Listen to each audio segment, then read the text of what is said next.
বিকশিত ভারতের জন্য আগামী ১০ বছর, ৫ বছর এবং ১ বছরে কি পরিকল্পনা নেওয়া হবে তার দায়িত্ব নিতে হবে রিজার্ভ ব্যাংক অফ ইন্ডিয়া এবং নাবার্ডকে। মঙ্গলবার আয়োজিত স্টেট ক্রেডিট সেমিনারে এরকমটাই জানিয়েছেন রাজ্যপাল ইন্দ্রসেনা রেড্ডি নাল্লু। সেমিনারে বক্তব্য রাখতে গিয়ে ত্রিপুরার মতো রাজ্যের নিজের রাজস্ব নিজের উন্নয়নে ব্যয় করার পরিকল্পনা নিতে হবে বলেও জানিয়েছেন রাজ্যপাল ইন্দ্রসেনা রেড্ডি নাল্লু। এক্ষেত্রে দুধ, সিমেন্ট ইত্যাদি বিষয়গুলোতে রাজ্যকে স্বাবলম্বী হতে বলেও এদিন জানিয়েছেন রাজ্যপাল ইন্দ্রসেনা রেড্ডি নাল্লু।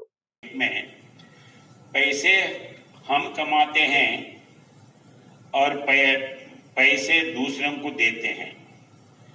क्यों? इधर अपन सेल्फ सफिशिएंट नहीं है।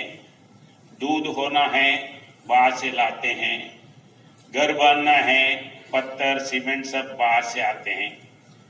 हमारा पैसे हम अगर इधर पैसे खर्च करें तो एम्प्लॉयमेंट बढ़ता था, मगर अपन ज्यादा से ज्यादा बाहर कर रहे तो सेल्फ सफिशिएंट अपन नहीं है।